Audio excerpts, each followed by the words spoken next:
What's up, everybody? What's up? What's up? Mr. Todd, how is it How are going? you? It's going. It's interesting to have something that's 8 pounds determine your entire existence. But as I was sharing with Reed before we logged in, we're almost out of that like constantly crying, eating, and pooping phase. We've got a few more weeks left, and it actually becomes like a person. So I'm excited about that. My friend said, my friend who's now on his second kid was like, "There's a reason they're cute, and it's so that you don't kill them." Like, so I guess it's true. That is can relate, not for my own, but for other people's children, of which I've been entrusted care many times, and that's Right. never. I don't understand why, especially my sister, who knows me better than anybody, for the most part. I don't understand why she would trust me with her children. It doesn't make sense, but she keeps doing it. I don't know. But they're adorable, and I love them. Yeah, desperation is why she keeps doing it. She's like, for the love of God, anyone. Like, homeless guy on the street. You ever held a kid before? Cool, be back in 20 minutes. Like, can I just shit in peace for once? I will give my child to a homeless man so that I can shit in peace. So the other day, I literally, my mom and dad had some things to do. My sister lives about a half an hour away from my parents, which is where I'm staying. And so we had some stuff to do. My parents also own the house next door to my sister's. And so my dad was going to work on the house for a bit. My mom had some errand to run. And so I was just going to kind of be hanging out there for like 2.5 hours or so. Then I had an errand to run. And so I texted her. I was like, hey, I'm going to come by in like an hour. Actually, I called her. I was like, I'm going to come by in an hour and I'm going to kidnap your daughter. Is that okay? She was like, she was ecstatic. Why? I was like, I'm just going to take her for a walk. She's like, why? Like, because I have nothing better to do. And I feel like she hasn't probably been for a walk in a while. Yeah. Because y'all don't fucking leave the house. Yeah. Do you get approached by the ladies when you have the baby? I haven't really been approached by the ladies that much post COVID in general. Yeah. It's the dating pool is a little bit weird now. Yeah. When my nephew, so my sister has 3 kids, a 5-year-old, a 3-year-old, and her youngest is about, or just turned 2, I think, something like that, or about to turn 2. That one, I always forget her birthday. But so when the 5-year-old was first born, I actually lived with them for a couple of months and like helped them from like age 3 months old to 9 months old or so. I was with them. So I would take him out just like wandering around, just like in the stroller or whatever, all the fucking time. And yes, it worked then. Nice. Yeah, I have had a corgi puppy and now a human puppy, and the response to the corgi puppy is much better.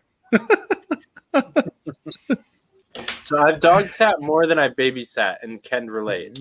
Yeah. So in the midst of all of the chaoticness, how's the fight for liberty going? I think I think the fight for liberty is going pretty well. I've had it was pretty cool. I don't know if you guys saw me post it, but my cousin, who's like a month in age of me, he apparently caught Dave Smith on Joe Rogan and was like, hell yeah, I'm on board with this. I see the stuff you post all the time. I know I don't say much about it, but hell yeah, go do this. Chase your dreams. Like, he was trying to get me to run for office and shit. So yeah, that it's exciting. Arizona, we are in an ugly spot and we could use everybody's help. We may have to switch over to taxpayer-funded primaries just to exist as a party because of a law that passed where They'll purge registrations. They'll purge party registrations if somebody hasn't voted in a primary within like 2 cycles. And since nobody in our state votes in a libertarian primary, they basically purge all libertarians from registration, which makes it impossible for us to exist. So now, by hand of the government, our only alternative, unless it gets vetoed, is that we have to use taxpayer money to run a primary for God knows what, just to exist as a party. That's what you call a conundrum, because libertarians don't even believe in voting as a rule, and then you got to use taxpayer money to run your primary. Yeah, that's just to exist. All to just exist. So, yeah, that's what's good in my neck of the woods. Well, fuck, man. I thought my state was mean to libertarians. They're just trying to do better as a party. Like, that's all they're asking of us, is just like, hey, be a party. Like, get votes. They're asking of you to betray the very fundamental ideas. Yep. So we have our first comment of the evening, and this one needs to be shared because it's 100% it does. True. Reed is a neocon. What up? What up, Olivia? I went after her. I went on her. I don't know if you guys saw her video about transgender women in sports yet, but I went on and watched it. I just commented, "I can't believe you're such a bigot," and I just left. So that's revenge right there. So yeah.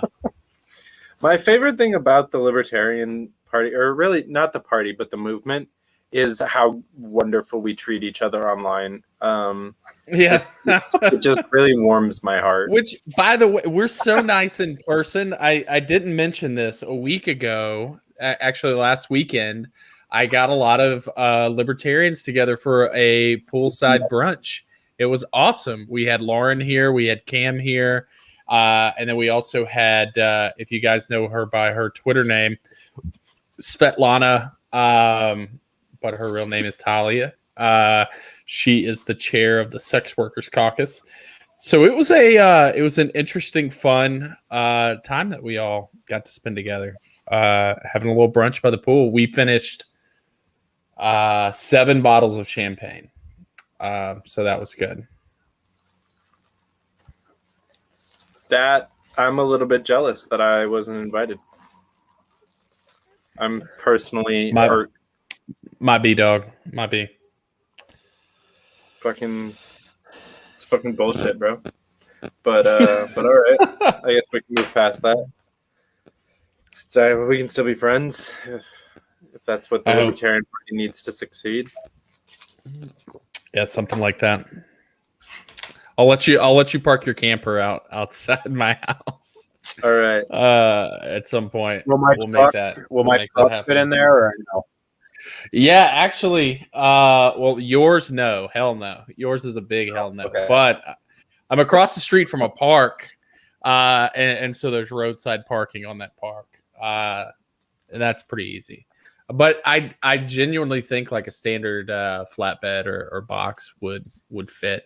I've got like an RV parking thing over to the side here that doesn't get used. So, oh yeah, speaking of my big truck, I did a live stream with Josh Smith before this, and I didn't know if I was going to make it because I was stuck in a no service area, and I had that really big low bed that has like 3 different sections or whatever, and there's a hydraulic ram lifts the middle section of the trailer, and the motor wouldn't start for lifting the hydraulics, so I was just stranded there.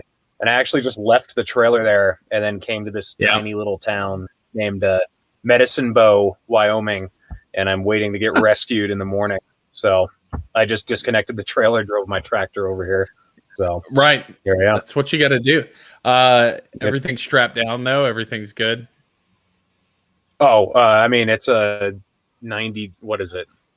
116,000 pound crane. so it's not going to go what are they anywhere. gonna do? Yeah, yeah. If someone leave the keys in it. We'll find it. Yeah, I mean, if someone wants to go steal that thing, it also goes like maybe 10 miles per hour tops. Like if they want it, they deserve it. Like if they get away with it. Yeah. So that's fucking great. So so Medicine Bow, Wyoming. That sounds like a cute little hick town, is it? Yeah, there's one restaurant and like probably like 35 houses. Like it's tiny. Yeah. It's the middle of nowhere. So. Yeah, I think that was one of my favorite parts about going around New Hampshire for Stacey Pressman's campaign. I remember we drove up north to like North Conrad. Is that a thing? North Conway. Conway, yeah, that. And like stopped at this like random diner about 2/3 of the way up there from Manchester, and just like middle of fucking nowhere, just stayed at this guy's house, like in the middle, this gigantic house in the middle of the woods. I was like, all right, sure. You're talking about Tulsi Gabbard's campaign, right? Not Stacey Pressman's campaign, or I am. Did I say Stacey? Mm-hmm. I was confused, but I figured it out pretty fast. So gotcha. Yeah, it's been a long day. I just got off of like a 4-hour Stacey Pressman meeting, so you know. Were they? Yeah, never mind. I'm not going to go there.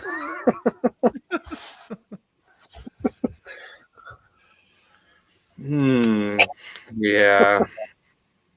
I had an altercation with someone from New York today online. David knows about it, but yeah, that so that person is actually not on the campaign anymore, and they weren't when that it had nothing to do with that altercation. They actually quit for just time reasons. Guess what I was called, Jeremy? It's probably not going to take too many guesses. Like the first like 6 adjectives that come to your mind are probably all correct. So bigot.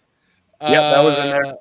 Yeah, bigot seems to be a standard one. Let's see. You were transphobe, racist. I do have to admit, like they didn't directly call me this. They said these are the people I'm trying to bring in. So same idea. Gotcha. Yeah. Look, and you know, this has been something that's grinding my gears a little bit lately that I want to kind of get off the chest a little bit. Please do. I have long been somebody who's like, this whole idea of this paleo movement nonsense is like the most ridiculous shit I've ever heard. The people who you think are paleos are probably not. They are just like normal libertarians that come from the right. When you actually get to interact with actual paleo libertarians, you realize it's a pretty fringe group. They're not that popular when it really comes down to it. They are not capable of leaving their mom's basement. If you want my opinion on it, and yeah, like, and here's why I've had a beer. Why I can have the authority on this. If you look at paleos through the lens of like, these are your Christian conservatives. They believe in like these conservative social structures and XYZ whatever, right? Dude, I come from rural fucking Alabama. All right. The most paleos don't agree with cousin fucking. Yeah, I was going to say, when you say rural fucking Alabama, that just instantly we're not fucking in rural Alabama, but rural fucking Alabama, right? Where and like they have formulated this whole ideology on like, these are the values and social constructs that put together a functioning society. Dude, I have lived in the most conservative areas of this country, and now I live in the 5th biggest metropolitan. That's pretty purple. I've lived in a lot of different places. You want to know the difference between people in the South and people everywhere else? They're just nice about it. Like, we're all the same. It's just the people in the South are very kind. They're patient. They're not mean to one another in general, right? They'll talk behind each other's backs rather than being rude to your face. Other than that, there's nothing special about that social construct that we have in conservative America. There's nothing particularly well that functions about it. My dad's been married 4 times. Like, what the hell do you think is magic about this way of life that is better than what anybody else might choose to do? Okay, anyways, I'm off my damn soapbox with that. I saw a lot of it. And it's real cringy, man. Like they want nothing to do with the Libertarian Party, so it's not a viable argument. We should stop talking about them. So I hate semantics and like definition arguments, but I think there's something to be said between the difference between a paleo-lib and a paleo-con. Like if they're, and I think it was Justin Amash that went on this rant on Twitter the other day, and Dave has said similar things. If they choose to identify with me because they think that they agree with me on a lot of things, and they're going to choose to vote alongside me and volunteer for the campaigns that I'm on and work with me in a party, they're probably closer to libertarian than terrible bigot asshole. And it's at least worth like feeling them out, and maybe they are a terrible fucking human, and then we can figure that out, and then maybe like I'm not completely against quote unquote purging, but it's more just like freedom of association and just like not hanging out with terrible people. Yeah, totally. And again, I think what you mentioned is 100% true. Like it makes it real easy. Yeah, thanks, Reed, bringing bigots into the party. Shame on you. But this, like, God, it's so frustrating. Like, if somebody can look at the Libertarian Party and go, hey, I want to be a part of that. I want to run alongside that. I want to help get votes for that. I'm sorry. Like, that doesn't align, like, with these bigots and racists and things like that. Like, that's just not real. All right. Sorry. I didn't mean to get us off on that tangent. That's not happy stuff, and I want happy energy. Is there an agenda for this conversation, David, or is it just completely wide open? It was mostly wide open. Jeremy coming back for the first time in a while, giving us an update. Yeah, it was a quick one. We sleep a lot. We change a lot of diapers. Well, we're the 3 guys who initially like really pushed the liberty unity thing back in January. Can't believe it's already like almost 4 months later now. And we're the 3 guys who had Dave Smith on the show all at once, and we kind of uncovered a lot of stuff and talked through some shit. And I don't know, like I mean, we might as well address the elephant in the room. Like Dave is thinking about running for president. I am very open to it, and if it's him versus Amash, just because I know Dave and I really like what he has to say, I'm probably going to support Dave. You know, like I'm at that point. I don't know what you guys are thinking, or I sort of do a little bit, but you know exactly what you know what we're thinking. But now we get to talk about him. I was trying to set you up for the audience. I know exactly what you're thinking, but might as well tell everyone else. Yeah. I mean, for me, look, and I posted this earlier today, and some people wanted to come in and be like, well, I have this prep. Look, can we just take a moment? I remember 2018 and being like, okay, yeah, I became a libertarian 2 years ago. Gary Johnson's not running again. I wonder who's running for president. And then going through the list, and look, I've come to love a lot of these people. But at the time in 2018, when I looked down that list of potential candidates, I was like, oh God, we are not in a great place. This is not a good thing. I just want to take a moment in 2021 and say we are talking about Dave Smith, we are talking about Justin Amash, and we are talking about Spike Cohen. That is if that's not a breath of fresh air for everybody, that those three are the leaders in our party, whereas just 2.5 years ago, we had none really. Man, I just want to take a minute and just be grateful. That's where I'm at when it all comes down to it. As for how I'll feel in 2024, that's a long 3.5 years. I fully intend on being there and being a delegate and having a choice and a say in the matter. But I think for me, it's going to come. If they are all three there, that decision will be made in that room most likely. Because I'd be damn proud to work on all of their campaigns.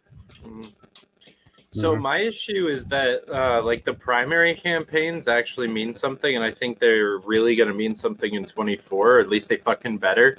So it's going to be an issue. Like I'm not going to be able to wait until the convention to make a decision, because I'm going to have to work for one of them. I'm going to have to make that decision when it becomes an official campaign.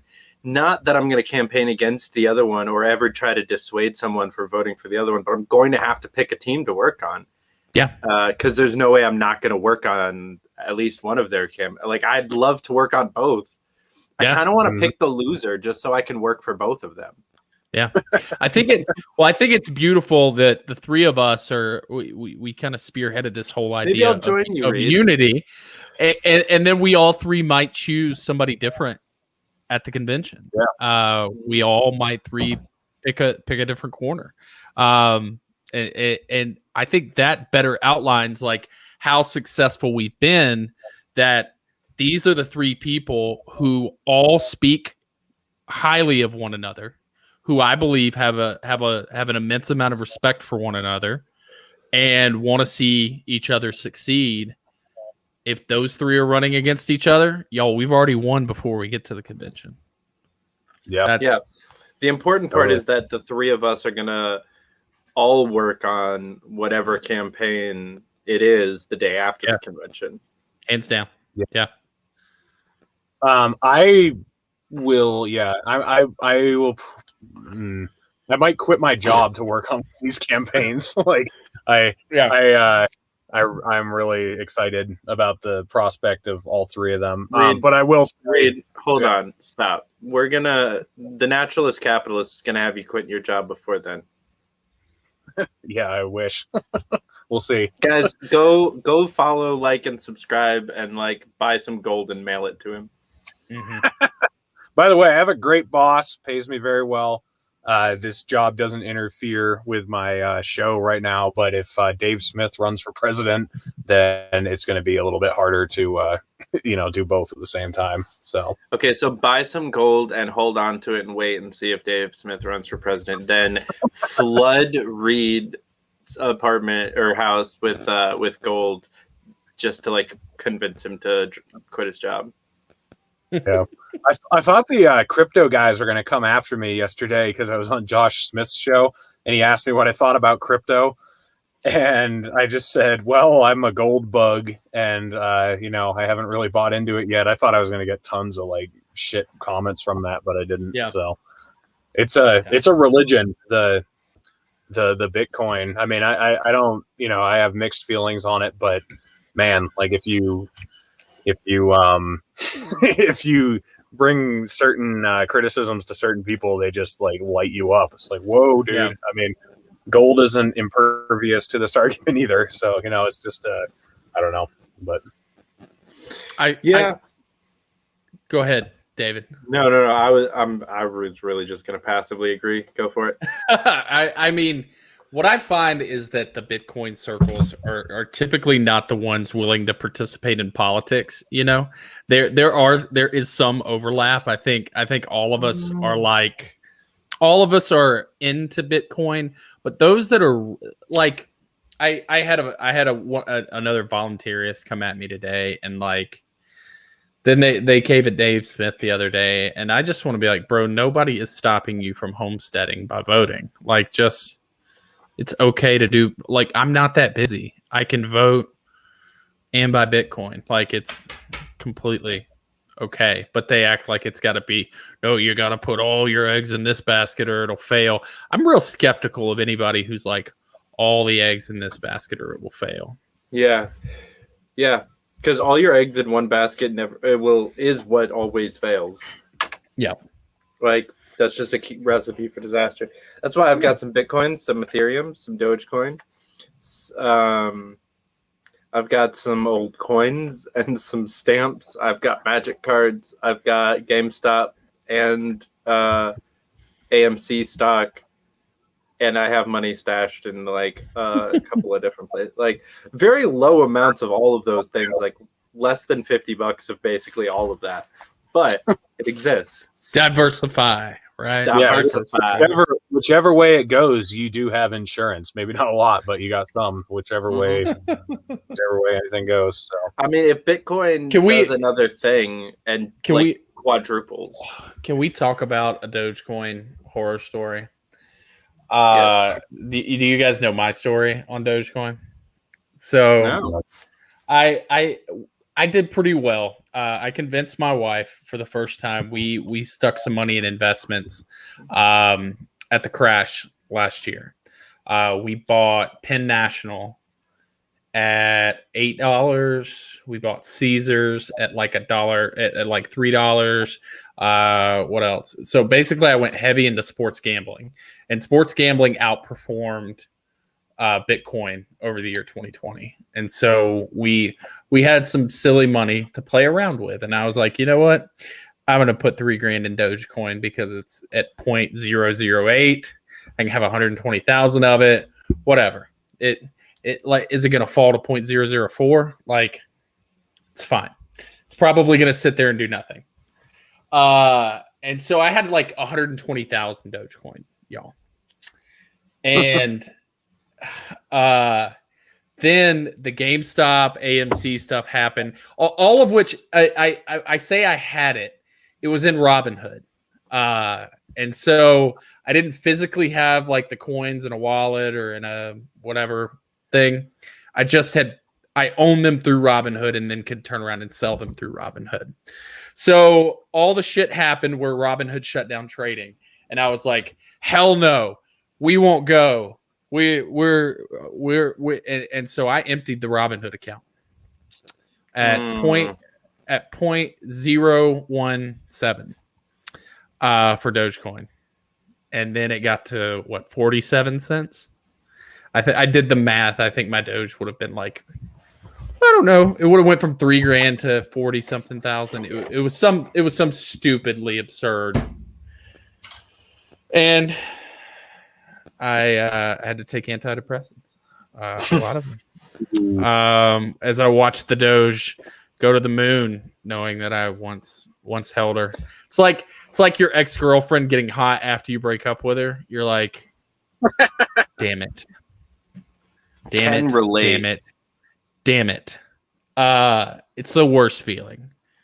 Yeah. It sold it at 1.7 cents and it hit 47 cents 2 months later, maybe. All because I wanted to stick it to Robinhood. And so my wife likes to come in and be like, hey, at least you stood on your principles, right? And I'm like, F. So that's my Dogecoin story. Man, that's rough.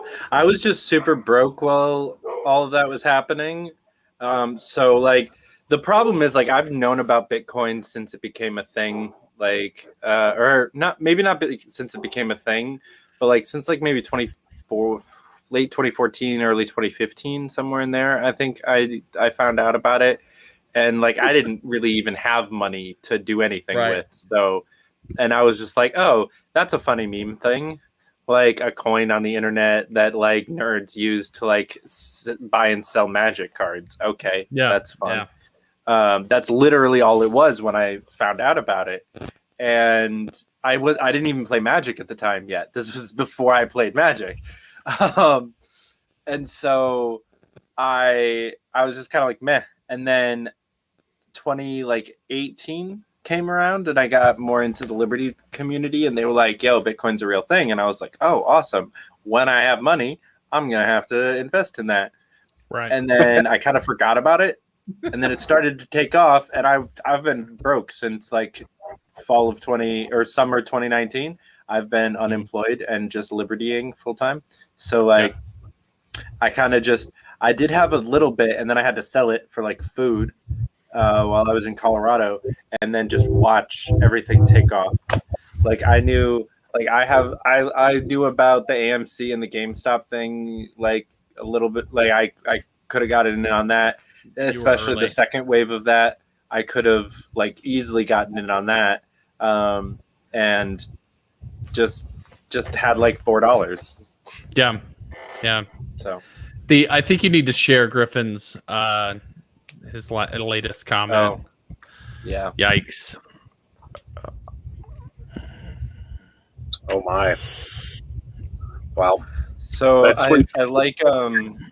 I like Justin O'Donnell has a story where he spent what was in December the equivalent. So I don't even know what the math is now. The equivalent of like $150,000 on bacon 1 year at Porkfest.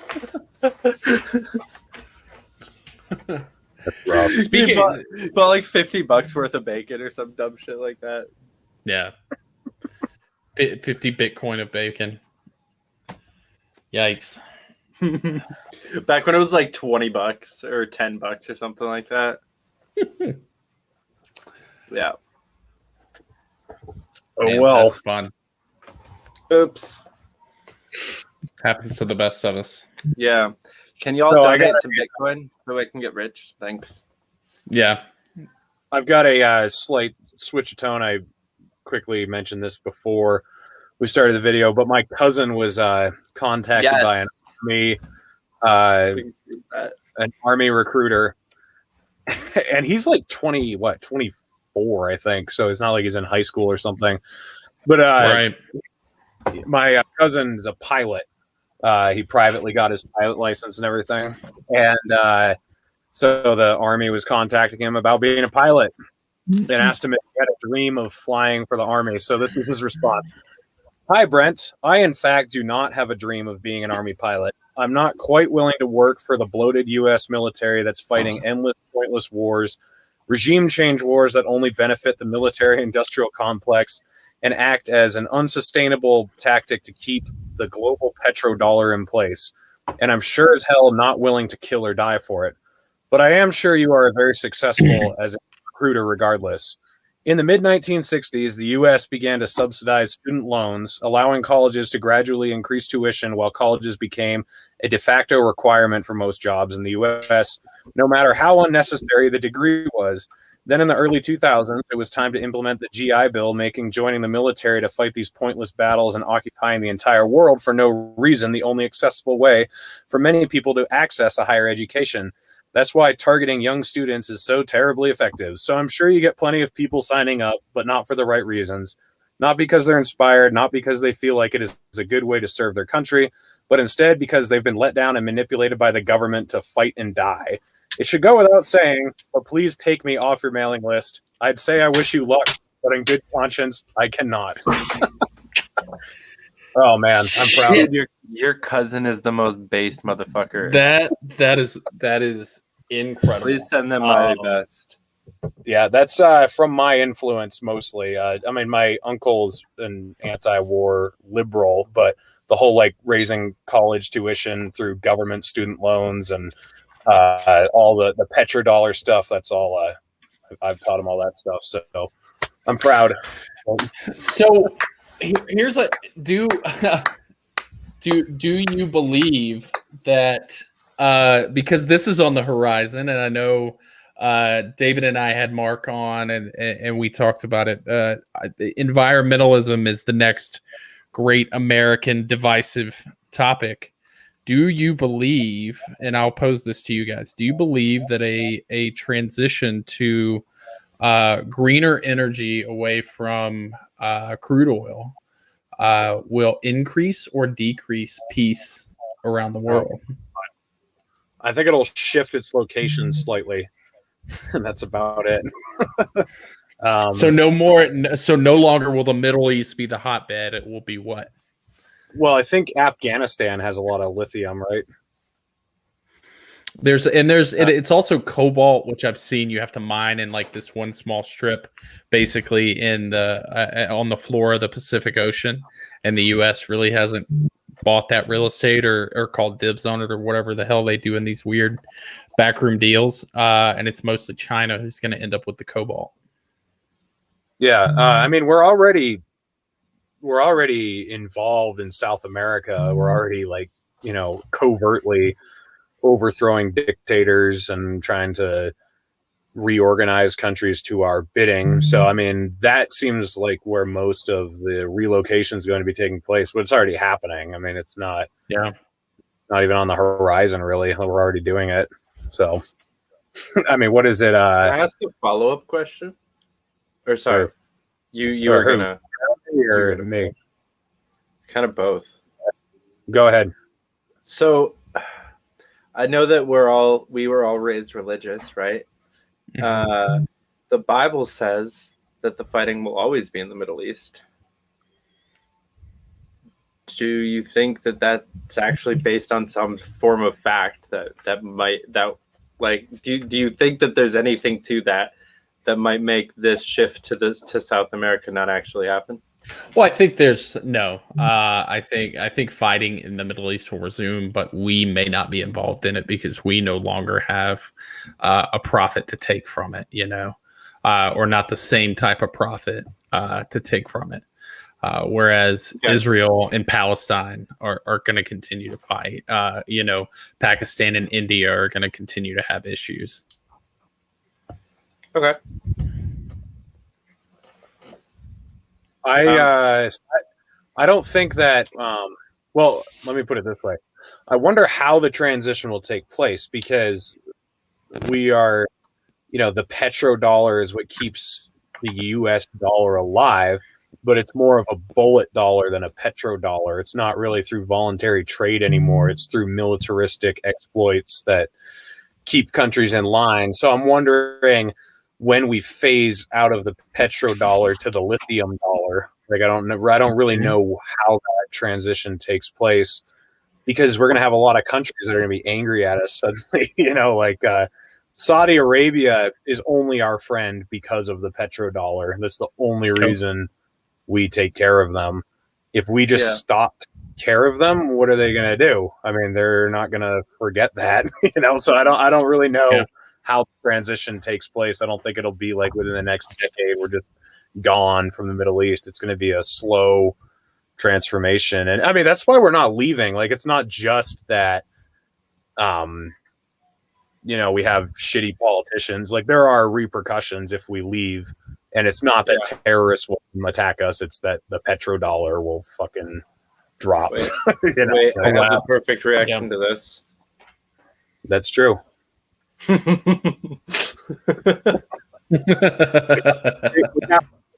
We have to keep the petrodollar over there so it doesn't crash over here.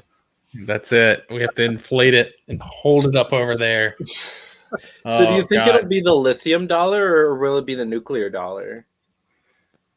Well, if we were smart, it would be the nuclear dollar, but we're not smart, so probably the lithium dollar. I mean, lithium is so much further ahead on what needs to happen, and it has value. One of the things that as you dig into nuclear a little bit and you get a little nerdy, there is enough thorium on this earth that if we use it efficiently, it'll last us a million years. Like thorium is actually renewable. It comes up from the earth. It's a natural byproduct of the core of the earth, and it's incredibly abundant.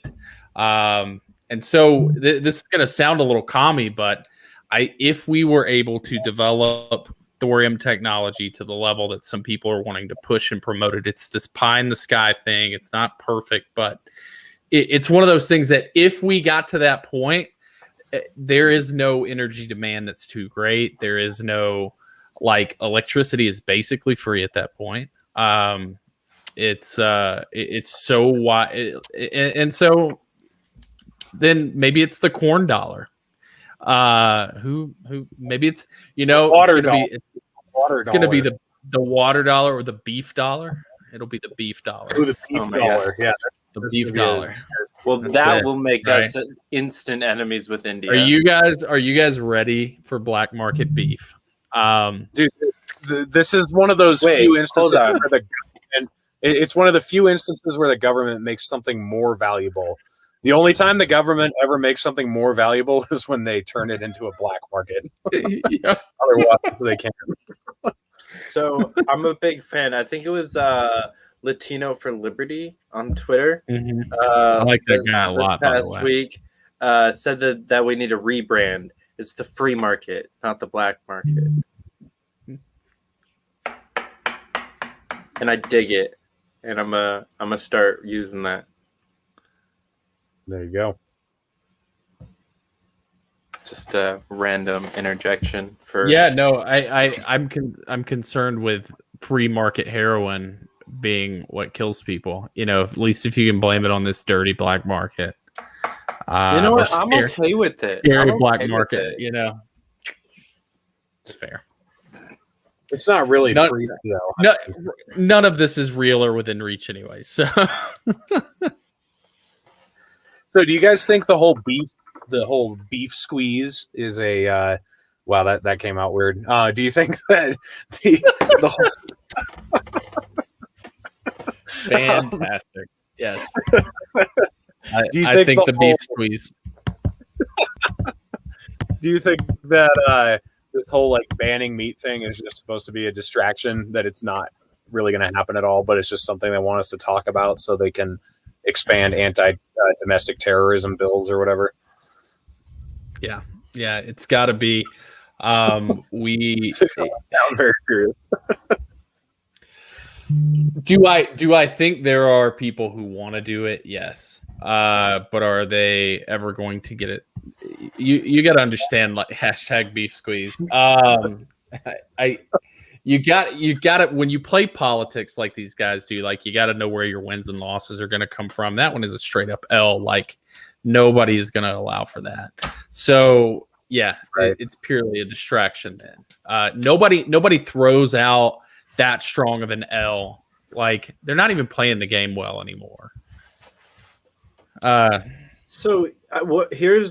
have two comments to make about this that I've actually been itching to talk about the beef squeeze.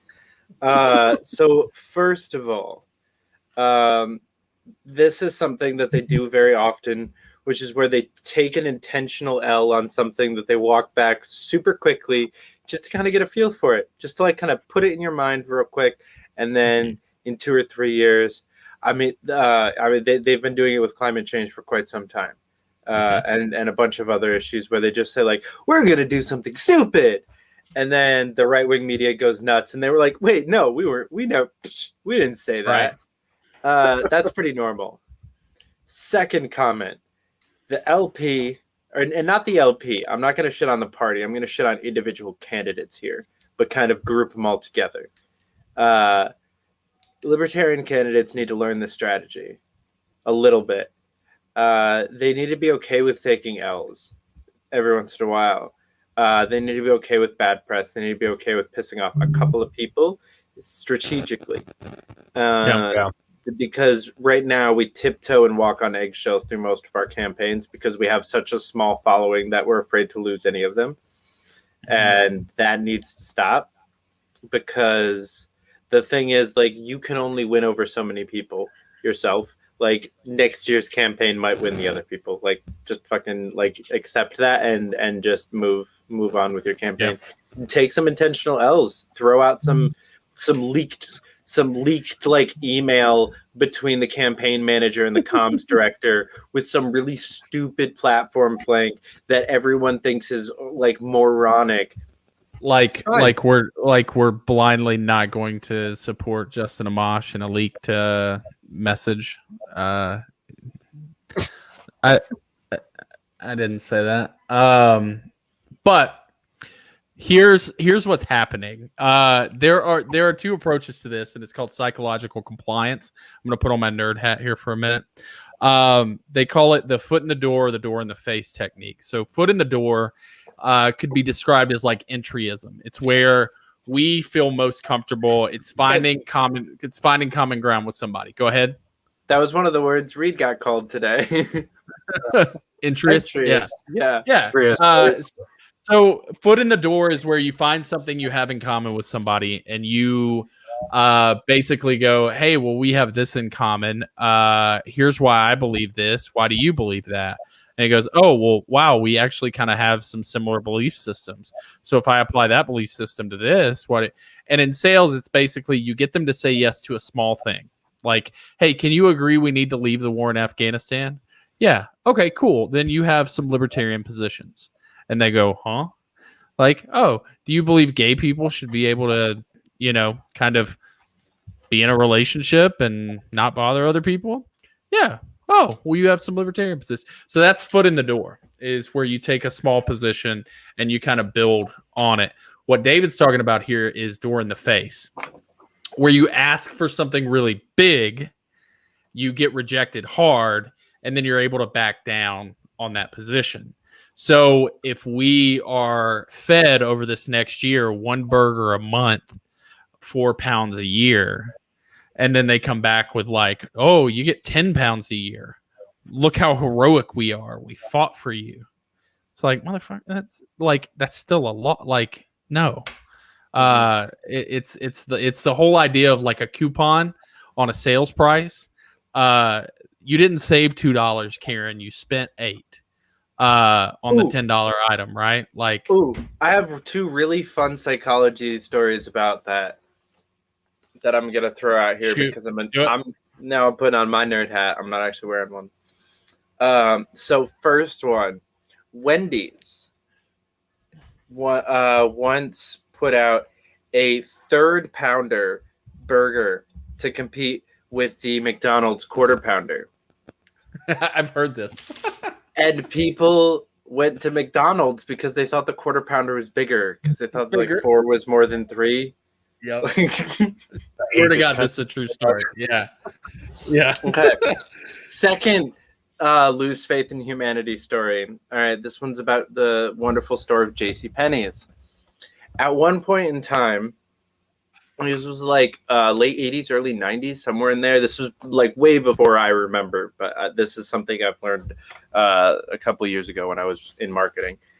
They actually did a thing, because you know how all department stores have like MSRP and then like a super low price, like all of them do that ridiculous markdown thing. Yeah, markup. So for a few months, JCPenney's actually just like sold the shit at price, and then offered like decent like coupons and sales and stuff. Like they still ran some sales, but they just had great prices, and their sales fucking tanked. Just awful. They almost went out of business and had to go back to doing it the way everyone else does it, with this bullshit like it's 70% off. It's like, no, it's not. This is a bullshit price. Like this has never been worth this much. A Calvin Klein suit has never been worth $1,000 anywhere, right? Ever. Nope. Nowhere could you even possibly spend $1,000 on a Calvin Klein suit. Nope. No, it's $199.99. Like, yeah, it is what it is. Yeah. So, yeah, I think that's really interesting. So when we apply that to this, people are stupid, and so one of the things you always hear in sales is like under promise and then over deliver. But in politics, you always get the opposite. You kind of get the over promise and under deliver, so much so that people now don't take these threats seriously. So like when Joe Biden or somebody, says something like, we're going to, limit the amount of meat you have for the environment, people are like, oh, they're not going to stick to that. I still think we need to take threats seriously, because we just got locked in our homes for a year, and nothing is we didn't push back hard enough So now they're a little braver, I guess, is what I'm saying with some of these threats. Yeah, we need to push the Overton window like the left does. So the left knows they're not going to get Medicare for all or free college or reparations or whatever, but they talk about it just to push the conversation that way. Like we should talk about secession. I'm not kidding. Like I think we should. I think that's something that we should be like breaking up the states, breaking up the federal government. Because it's not going to happen, but we might as well talk about it to get people thinking in that direction, like get them to think about some sort of nullification or some sort of,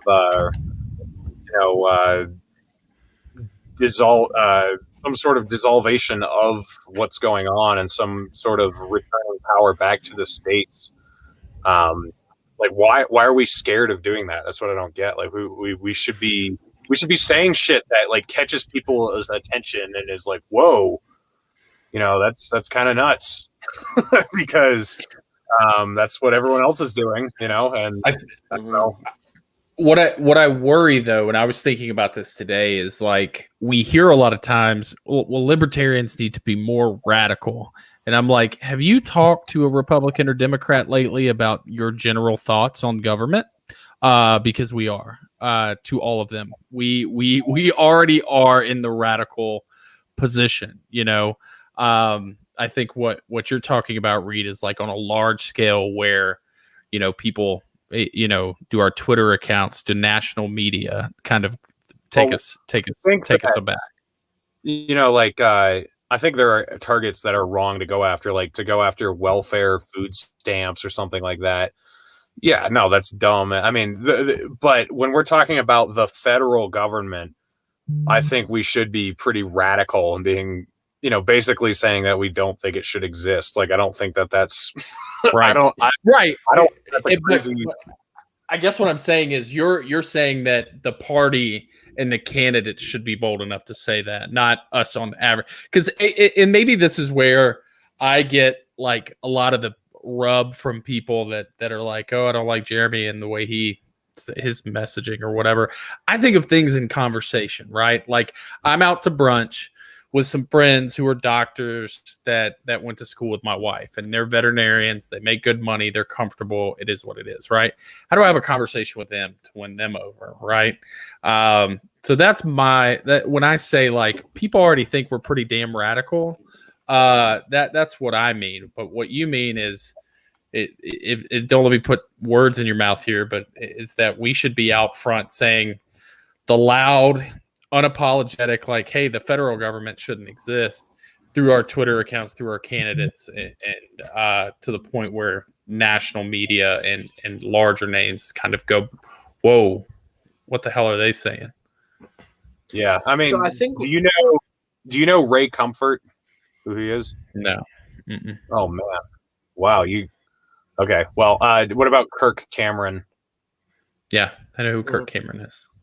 Okay, so he Ray Comfort is an evangelist who worked with him a lot, and they would talk about kind of what you were just saying about comfortable people. Like how do you share the gospel with comfortable people? They're not worried about their lives are fine. They don't need whatever. So I watched one video where he said, "What would you tell someone on September 10th, 2001, who worked in the World Trade Center if you wanted to share the gospel with them?" Like, would your message be any different than if you were just talking to some guy in an office building that you didn't know what was going to happen the next day? So I think like talking to people who are comfortable, it just matters like how you bring the message to them, like because things aren't going to be comfortable forever, like we're headed for some real trouble. But I think that like, I don't know. Like I have an uncle who's a neocon, basically, like a boomer con. He's in his 60s. I convinced him, or I pretty much convinced him we should abolish the police the other day. And it was, so being radical doesn't mean being a retard. Like it doesn't mean like pounding your chest and being like, oh, get rid of everything. It means like, right. Like abolish the police is a radical idea. But if you can break it down to a conservative, be like, okay, so you don't like public schools, right? Don't you believe in school choice? Well, yeah, of course. It's like, yeah, so why is school choice a good idea? Why is it better than public school?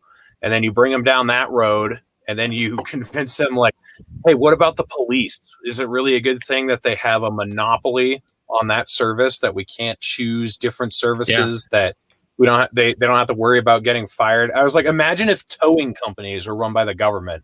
There was one towing company that towed everybody, and they like damaged people's cars when they towed them, and there was no recourse. You couldn't sue them. You couldn't fire anything about it. So like, I think you can be, somebody's audio is funky. There we go. But yeah, I think you can be radical and smart.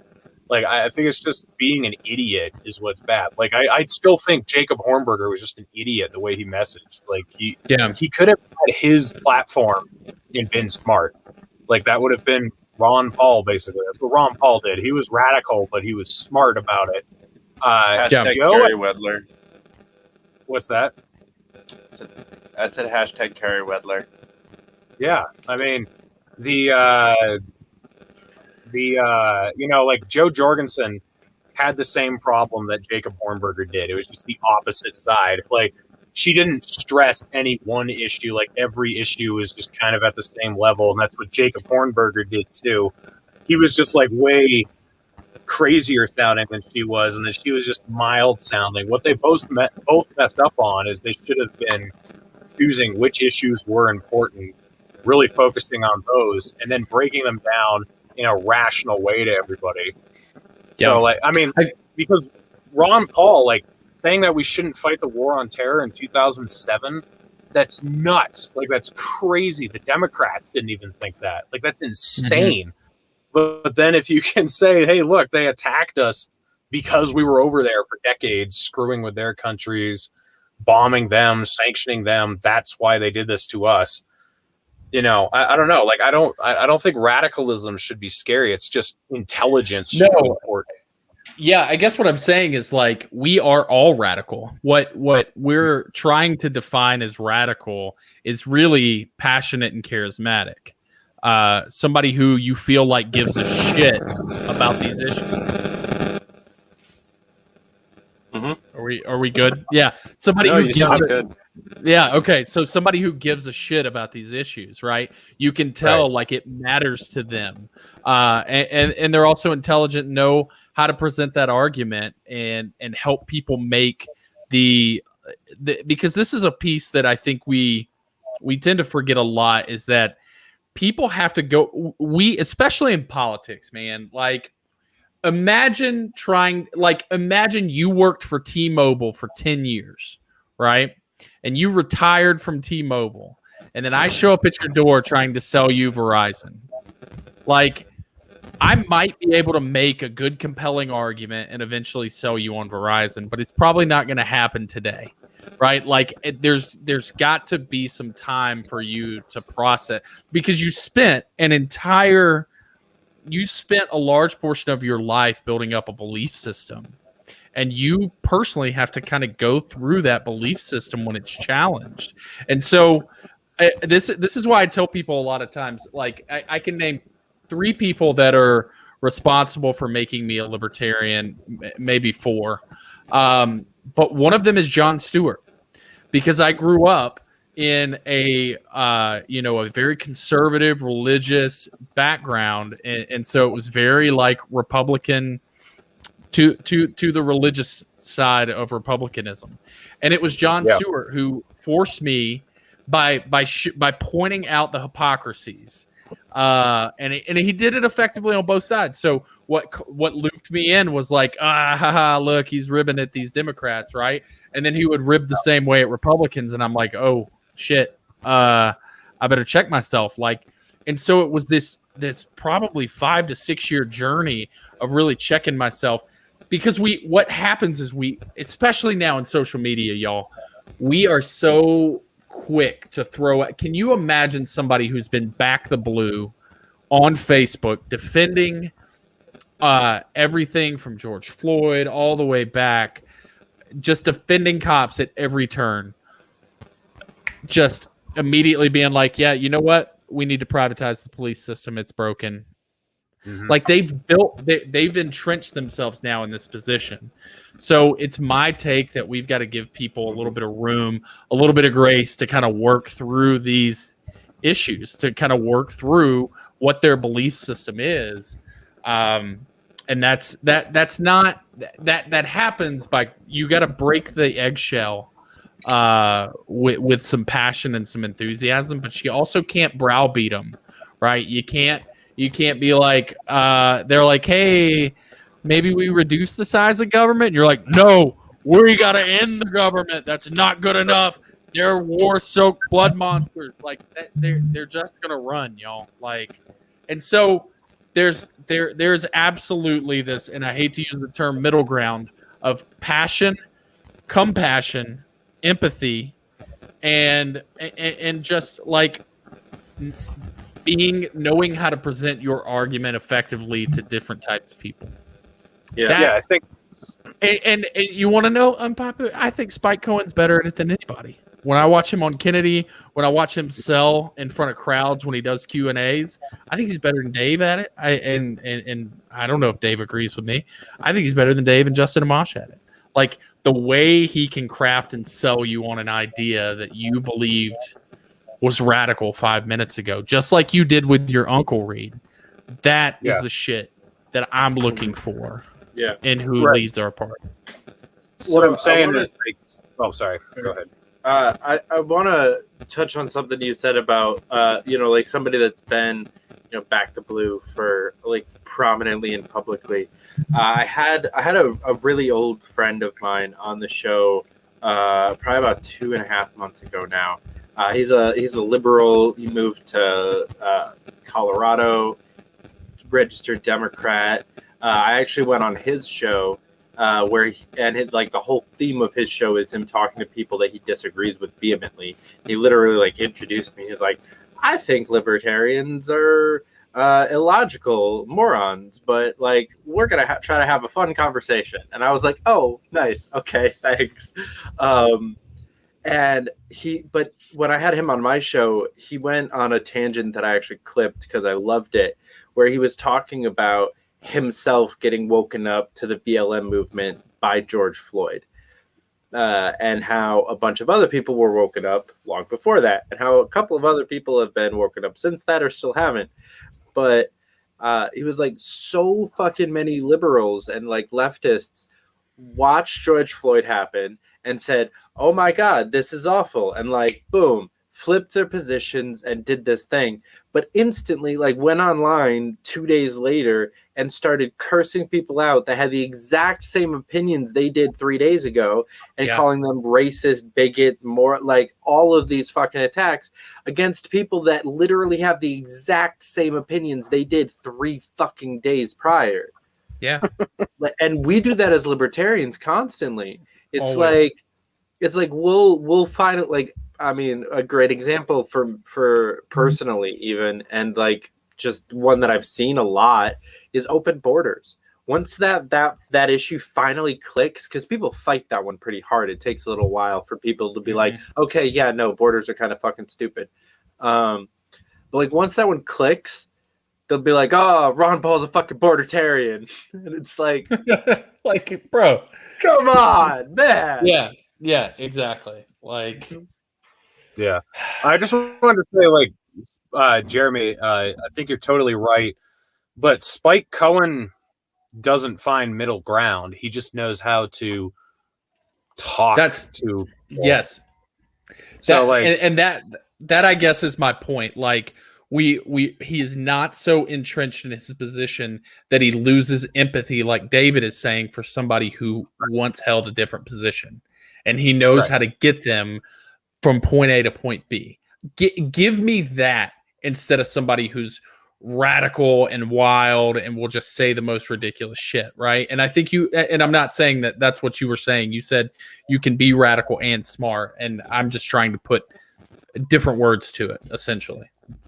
Yeah. But yeah, and by the way, and that's one of the things that I love about these three guys, man. None of the people are like, oh, well, they cater or pander. No, they don't. Pay attention. They are consistent motherfuckers. They say what they mean what they say, and they are one. I have not found a crack in their principles, and they may differ on some, but I haven't found a crack in it. These are the most consistent dudes. Yeah. Mm-hmm. Yeah. I also wanted to say that Twitter's a bad medium for like so bad. Like, I mean, all three of us shit post on Twitter. Like, some of us more than others, but like people come to me complaining, like, I thought you were about I'm the others there. I'm the others. I'm the one that does not shit post.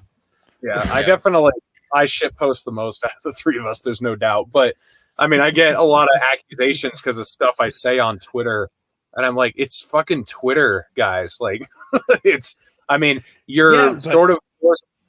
Go ahead, man. Oh, I was just gonna say it does. You do. How many have you guys found yourself deleting more tweets? Just like typing it up and being like, "No, let it go." Yeah. I do it all the time. Like maybe half my tweets, I'm like, nah, I'll let it go. Which is why I have like so much less content, so much less engagement, and I'm not getting followers anymore because I'm just like not arguing with people all day. Man, one that happened the other day, and you guys have those consistent likers, and we love them. Like they're like that meme of like the 5 people who like all your posts, and you're the DJ on the roof, and they're like down in the crowd, like this one. Todd Hagopian posted that he's like 46% of Republicans were more upset about Colin Kaepernick taking a knee than Derek Chauvin taking a knee on George Floyd's neck, right? Like, and I retweeted. I was like, and I will not be a part of a strategy that says I have to cater to the people within that think this and believe this, right? And somebody thought I was going after Todd. And I was like, no, Republicans. No, Todd's awesome. But Twitter can absolutely screw that up. What's up, Magnus? Yeah. No, I fuck Twitter. Like, it's funny because I literally just like shared this, like retweeted this on Twitter. Like as Reed started going on a tirade about how fucking awful Twitter is, I just sent this to our group chat. Well, actually, what you sent us is showing us what a cesspool Twitter is. So yeah. Thanks, Magnus. Yeah. I'm I know. You're welcome. I know. You're I welcome. agree, Jesse. Man, it well played, David. Well played. Shit. Man, guys. But yeah, I mean, so as much as I kind of agree with you that Twitter is a cesspool, like it's why we're here, right? Like I don't. Don't get me wrong. I love we are here in spite of.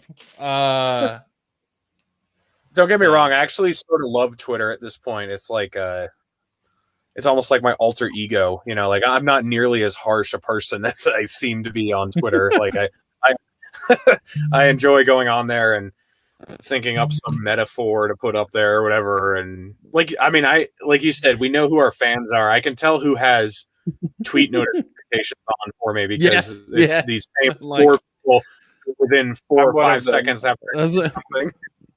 Those are my guys, my boys, man. Like, hell yeah. We are raccoons. We thrive in trash. Yes, Magnus. That's so very true. So on that note, before I go ahead.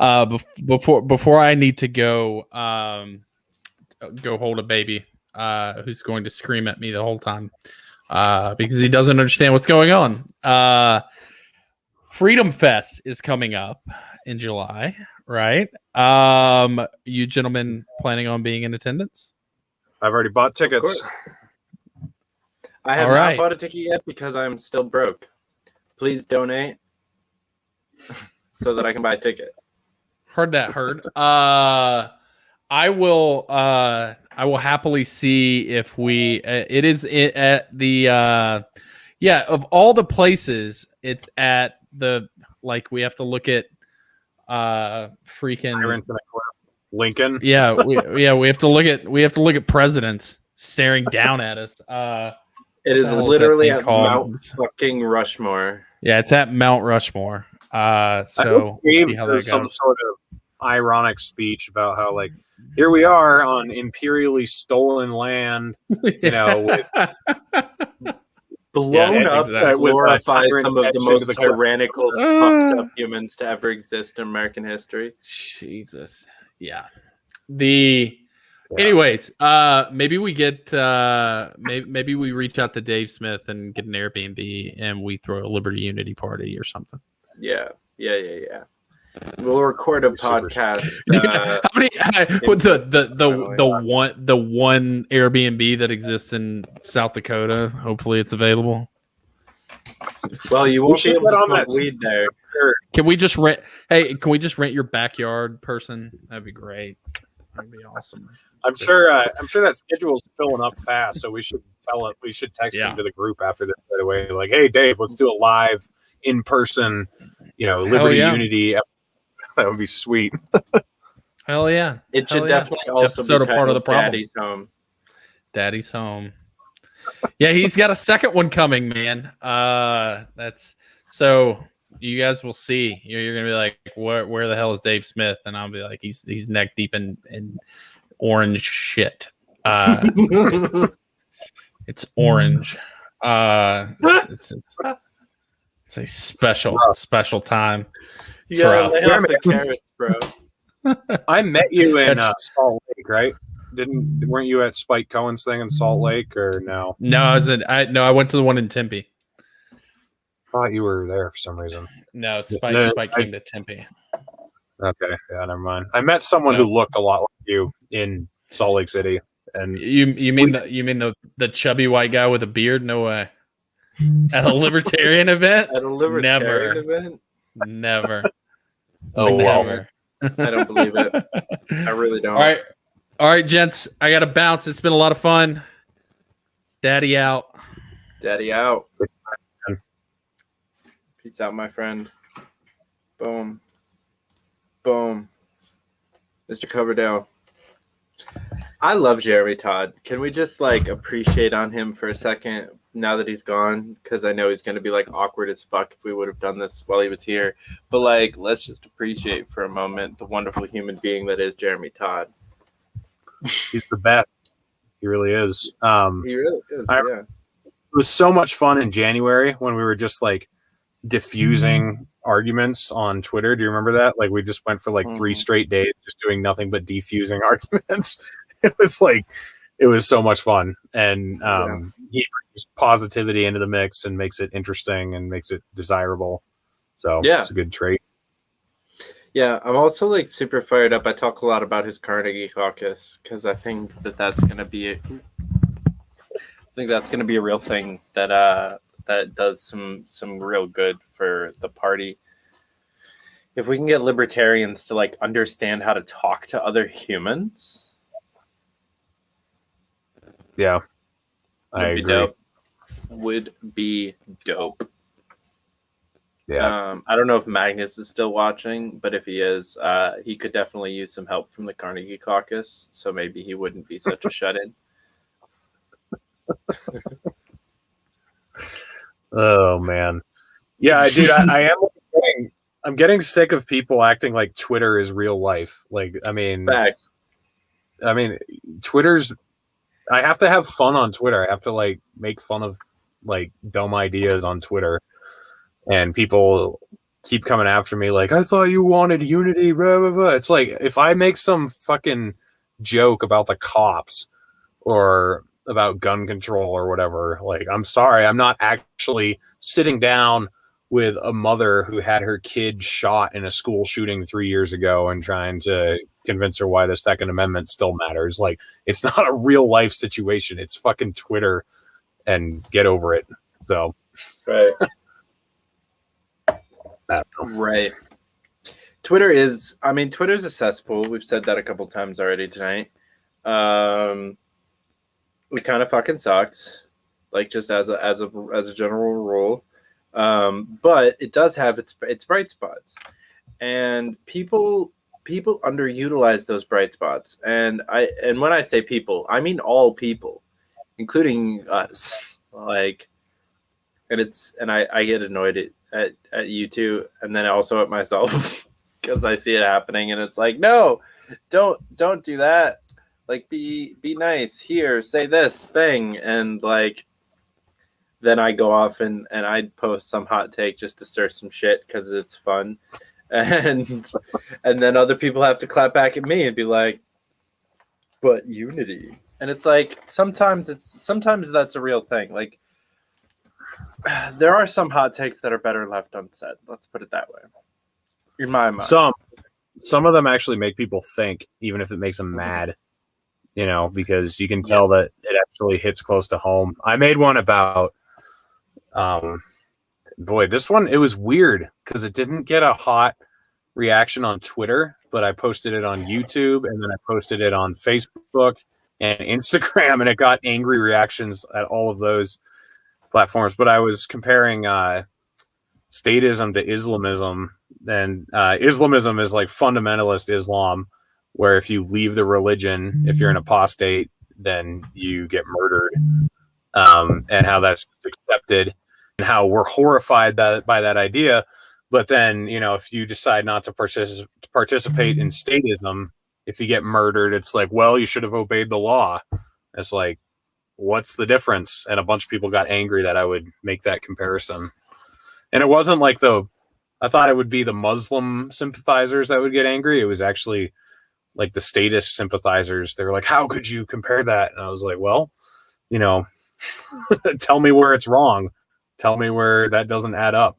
So, I mean, when you get people upset like that, I don't. Yeah, I mean, when you get people upset like that, I don't think there's any issue, because you're actually, I think you're pissing them off because they know you're right. You know, that's. Oh yeah. So, I don't know. Some people don't like truth. And again, when I say some people, I'm including myself. Mm-hmm. Truth fucking sucks, bro. Like, sometimes honesty is not great. Sometimes things are just better left unsaid. That's my personal, like, I am a very, like, open and honest person. Like, if you ask me anything, you like point blank say, hey David, what do you really think about this thing, about me, or about like anything really? I will answer you. I'll tell you what I really think. I'll tell you the truth. I'll tell anybody almost anything about myself as well. But like, there's also so many opportunities where mouth being shut is a great time. And so it's a skill that I'm honing. And I would love it if more people joined me in that mission, because silence is great. Yeah, I mean, I guess what pisses me off is I've had so many comments the last like 2 weeks that have been telling me like I need to embrace the police, like I need to like soften the anti-cop rhetoric. I'm just like, no. Like, No. I don't know why people are surprised that I'm anti law enforcement. It's always confused me. Like, why would I be pro law enforcement? I have no reason to be. Cops are bastards. Yes, but I don't get why people are surprised when they're like, "What? Reed doesn't like the cops?" It's like, I'm a fucking truck driver. Why would I like the cops? You know, I don't know. And I lived sort of like a homeless person for 2 years around the country and got kicked out of a bunch of places by cops and park rangers and forest rangers. So, yeah, no, not a fan of law enforcement in general. Mm-hmm. So I watched a wonderful video of the a Yale State chair actually getting pulled over by cops while he was door knocking the other day. Mm-hmm. And so he videotaped it, as a good citizen should, and then posted said videotape. Cop was actually kind of cool, but so the cop asked for his license, and he was like, "Am I being detained?" And he was like, "No, I just want to like log your information so that if we get more calls, we can like know who they're calling about." Like, it's like, okay, but you know my description, like you've talked to me, like, why do you need my ID? And he's like, well, we're just trying to like, or I said some platitude again. And he's like, am I being detained? And he's like, and I swear to God, the cop said, I can't remember the full quote, but part of the quote was, before you start all that. And I fucking lost it. I was like, this cop is not having a great day. This is apparently like the second Yao person he's had to pull over in the day. You find that out a little bit later in the video because people in this neighborhood apparently don't like door knockers. And like, because at the end of the day, like, it is their job to go. If someone calls the cops, like, it's their job to go, right? And I don't blame them for pulling somebody over that has been complained about by multiple people that are suspicious in the neighborhood. Like, it is unfortunately their fucking job. And so, you know, he actually like finally admitted that he didn't need the guy's license, and the guy was like, exactly. And then so the Yao kid asked him for his badge number, and he actually gave him his card, and like with his badge number on it. Yao guy gave him his card. He straight up like almost was about to recruit this motherfucker to like be door knocking on the weekends or on his days off. It was a great, like, super genuine, like, wholesome interaction. But I loved the whole like before you go starting all that. Yeah, It's just priceless. Because I mean, the fact that cops get annoyed when you start talking about your rights. It's like, oh, am I being detained? Right, yeah. Yeah. It's like, oh no, this person understands the basic functions of the Constitution better than I do. Oh no. Yeah, I compared it. I compared being a cop to being in the German army during World War II. And I think that's a very good comparison. Like, you're not part of a political organization. Like German soldiers weren't in the Nazi party. They weren't political members. They were just people who got drafted or volunteered and went to fight. No political motivations, just had a job and were fulfilling their duty. That's what a cop is doing. But if you look at the big picture, I mean, if you're in the German army in World War II, what are you supporting? Like, what are you enabling? Maybe you are a good person yourself and you're just doing what you're told to do, but what system are you upholding?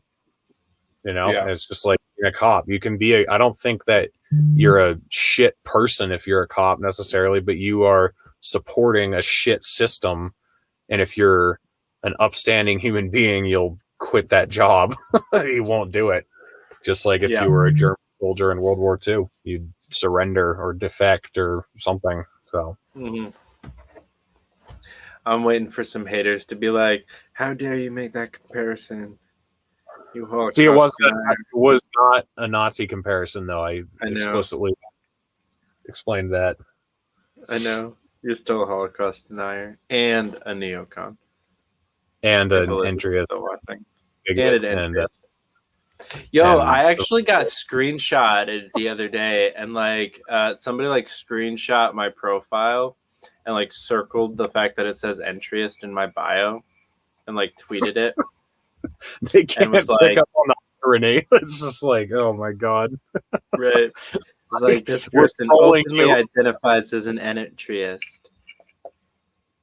This is not the kind of people that we want in our party. They're like, it was some like reason why he wasn't gonna be why he would never join the LP, because like it was another one of these morons that thinks I'm important, which I find fucking hilarious. I love it when these people are like, these prominent members of the party think blah, and I'm like, you motherfucker think I'm a prominent member of the fucking party? What? If Twitter was real life, then we'd be pretty prominent, but it's not. So if Twitter was real life, you would be pretty prominent. Well, you just don't have a ton of followers, but you get tweeted a lot. Like, a lot of people know who you are. So I'm trying to get. So I'm really stoked. I just scheduled. This is the first time I'll say this. I just scheduled Nico House on the show. Oh, very nice. The 11th, May 11th. May 11th. Very nice. Followed So by Chase to Cash on the 12th.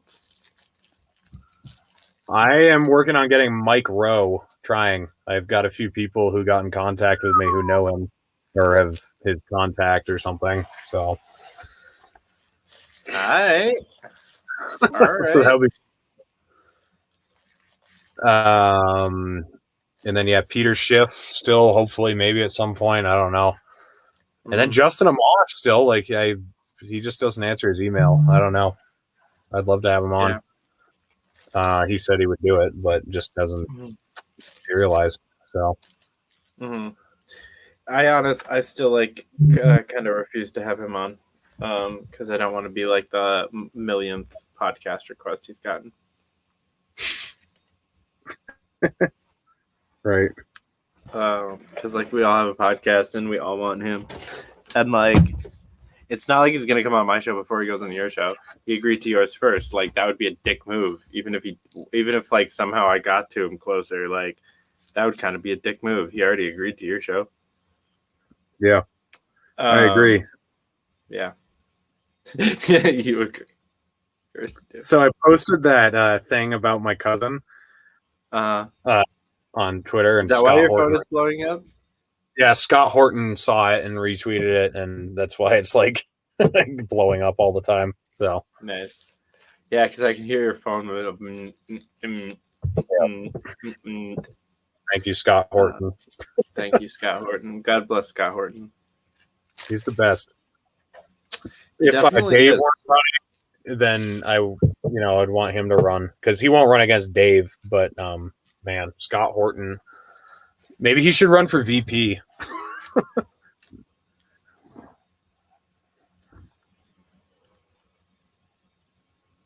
Ooh.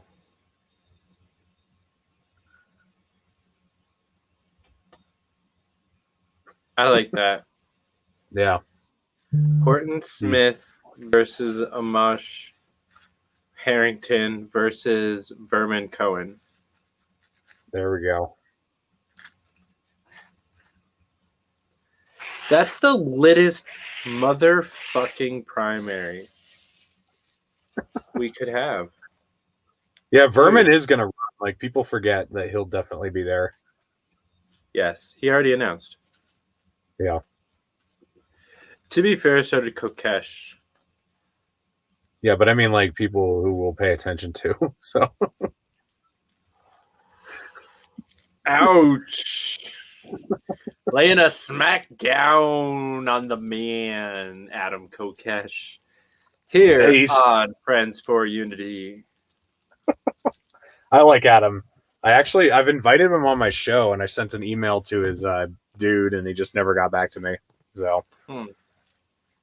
Yo, I love the clip that I got of him for my intro. He's just flipping out. He's going yeah. It's a good time. It's okay. It's good stuff. I clearly remember that part of the episode too. He's just going off. It's great. It's a good time. Yeah. Well, hey man, I actually got to get going soon, just because I get up early. Same. Yeah. These now that we're doing real things on campaigns and such, we have to do things at normal human hours instead of waking up at 11 a.m. Oh, you don't go to bed at 4. You don't go to bed at 4 and get up at 11 now, or? Well, no. See, I still go to bed at 4. I just get up at 8. Oh, 4 hours. Great time. Yeah. Super great time. All right. Yeah, guys. So we're going to sign off here. Thank you so much for watching. We have a great time every week. Come back next week and check out Friends